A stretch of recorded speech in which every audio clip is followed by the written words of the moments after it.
consacré à l'Empire ottoman, plus particulièrement ses actions en Europe et dans les Balkans, son histoire et l'influence qu'ils ont eue sur l'histoire de l'Europe, qui est considérable, hein, disons-le. Sortez! Sortons jaune! Jean! Covatrice!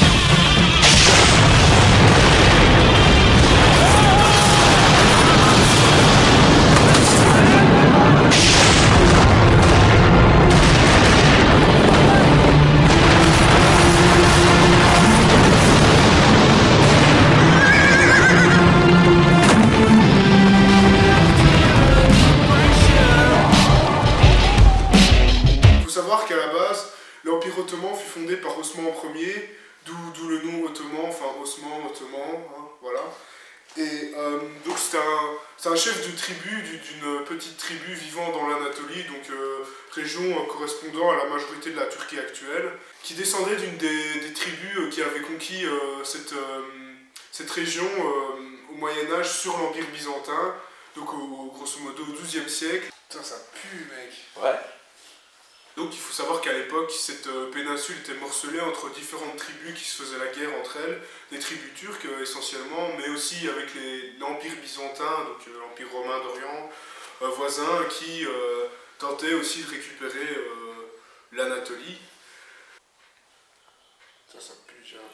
L'Empire ottoman fut officiellement créé à la prise de la première forteresse byzantine par les troupes de Osman. Et il faut savoir donc qu'en 1347, la péninsule de Gallipoli sera prise par les troupes d'Osman, marquant par là le début de l'expansion turque dans les Balkans et donc en Europe.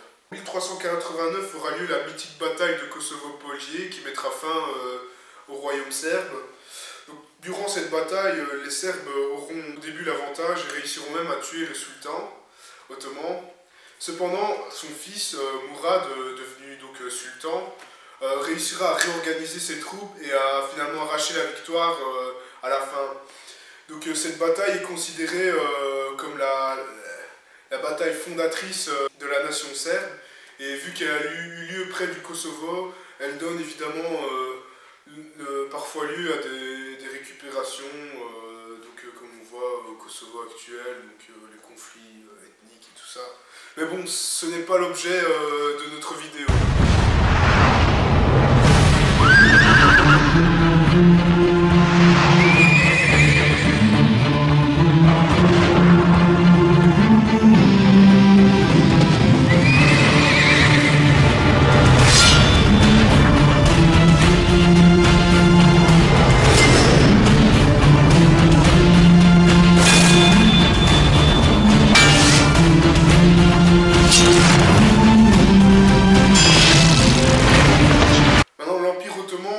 Continuera son expansion dans les Balkans, cependant il restera toujours morcelé en deux, car entre l'Europe et l'Asie restait une ville majeure, une ville qui constituait le rêve de tout musulman depuis l'Égypte. Il a même été écrit dans le Coran que cette ville sera conquise par les soldats d'Allah. J'ai bien entendu parler de la ville de Constantinople, encore aux mains de l'Empire byzantin moribond. Il faut savoir qu'à cette époque, l'Empire byzantin se constituait finalement qu'en Constantinople. Et donc plusieurs sièges seront tentés par les Ottomans au début, 3. Les 2 premiers échoueront, car les murailles de Constantinople n'ont pas volé leur réputation d'imprenables. Elles ont résisté pendant 1000 ans à toutes sortes d'envahisseurs, que ce soit les Huns, les Turcs, les Russes, les Bulgares. Et c'est sûrement pas les Turcs qui allaient réussir, enfin si. Donc si l'Empire était si faible, en fait c'est essentiellement dû non pas à cause des musulmans ou des païens comme on pourrait le croire, mais à cause de la trahison des catholiques qui auront détourné la 4e croisade sur Constantinople et donc qui pilleront la ville et affaibliront durablement l'Empire. C'est d'ailleurs l'une des seules fois où la ville fut prise. En 1453, le sultan Mehmet décide qu'il est temps d'en finir. Et cette fois-ci, les murailles de Constantinople ne céderont que grâce à une nouvelle invention importée d'Orient, les canons. Cependant, les soldats byzantins en sous-effectif ont quand même terriblement bien résisté. Alors qu'ils n'étaient que 8000, ils ont résisté face à des centaines de milliers de Turcs. si les canons étaient une avancée révolutionnaire à l'époque, ils n'étaient pas suffisamment efficaces pour pulvériser instantanément les murailles, et c'est qu'après un long siège que la ville tomba. Mehmet fut même obligé d'ouvrir un deuxième front sur la mer. Voici une carte de Constantinople. Vous voyez la Corne d'Or. Mehmet sera obligé de faire passer ses bateaux dans la Corne d'Or. Donc à les faire rouler sur terre, à les mettre sur des boudins de bois et à les faire passer sur la terre pour pouvoir attaquer la ville depuis la mer. Et c'est finalement après 3 jours de pillage, après que la ville fut prise, que le sultan décida d'arrêter les pillages et finalement à accepter l'héritage byzantin et à faire de Constantinople la capitale de son empire. Donc cette conquête fut particulièrement traumatisante pour les catholiques, enfin l'Europe occidentale. Votre sainteté, les Byzantins appellent à l'aide.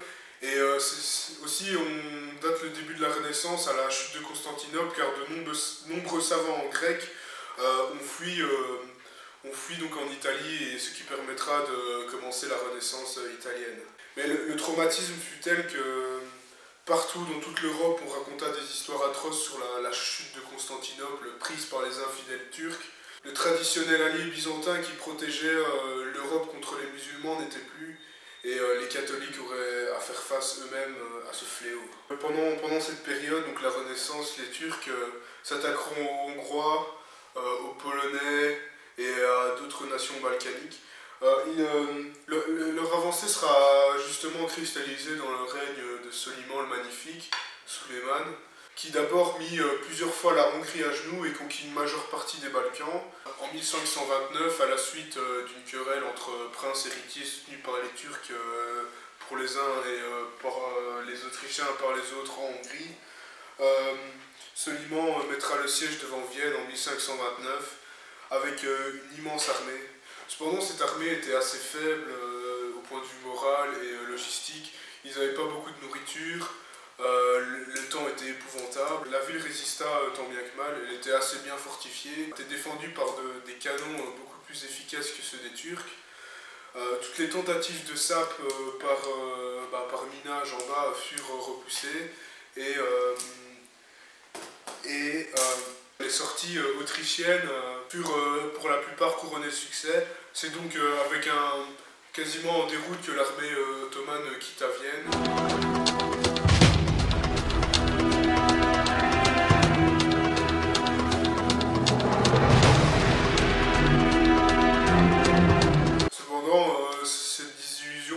Pas la fin des campagnes de Soliman, il continuera à prendre diverses places fortes en Hongrie. Aussi, il s'étendra dans la Méditerranée, où ils prendront la ville de Rhodes aux chevaliers hospitaliers qui s'y étaient repliés après la fin des croisades. Après un long siège de 5 mois, les chevaliers étant évidemment en infériorité, ils réussirent à obtenir de Soliman de pouvoir quitter l'île en sécurité.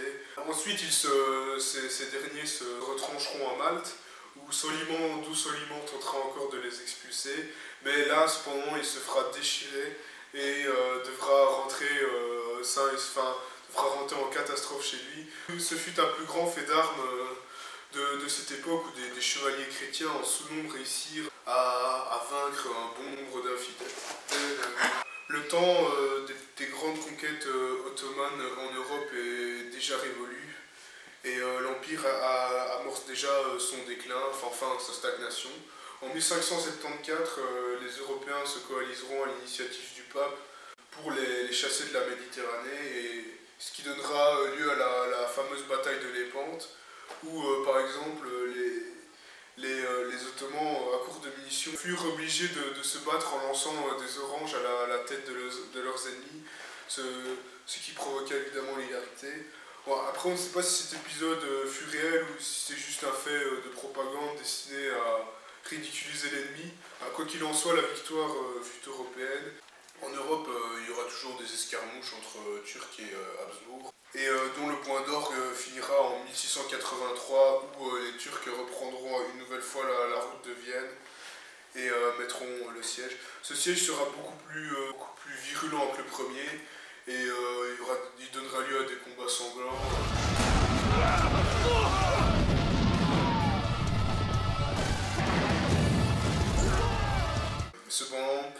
l'armée de secours composée de Polonais, d'Autrichiens et d'Allemands mettra fin à ce siège en 1683 évidemment. Et le point d'orgue de cette bataille sera l'énorme charge de la cavalerie lourde polonaise menée par le prince Jean Sobieski. À la suite de quoi l'initiative turque en Europe sera perdue à tout jamais. Donc finalement au cours du XVIIIe siècle, l'Empire ne fera que reculer, les Autrichiens reprendront la Hongrie et les Russes, nouvelle puissance montante, remplaceront finalement pour les catholiques la puissance montante, dangereuse, remplaceront donc les Ottomans. Et donc ils s'empareront de plus en plus de territoires dans les Balkans pour avoir l'accès aux mers chaudes, donc la Méditerranée. Et leur expansion dans les Balkans sera évidemment très mal vue. Au XVIIIe, comme on l'a déjà expliqué dans une ancienne vidéo, le général Souvorov prendra le canal de Crimée, et donc s'emparera de la Crimée déjà, et annexera la Crimée. Donc au XIXe, cette menace russe sera telle que les Français et les Anglais s'allieront aux Ottomans, le maintiendront sous perfusion économique car de nombreux problèmes internes contraignent son économie. Et donc ils le maintiendront sous perfusion économique pour éviter qu'il s'effondre et donc que les Russes en gardent les morceaux. À l'occasion d'une entrevue entre un ambassadeur britannique et un ambassadeur russe, qualifiera l'Empire ottoman d'homme malade d'Europe, ce à quoi le Britannique répondra qu'il faut assurer la survie de l'homme malade coûte que coûte. Au début du XXe siècle, où le recul de l'expansion turque dans les Balkans attira toutes les grandes puissances, créant de ce fait la poudrière des Balkans, qui conduira à la Première Guerre mondiale. Donc merci à vous d'avoir regardé cette vidéo, je vous invite à liker, à partager si vous a plu évidemment.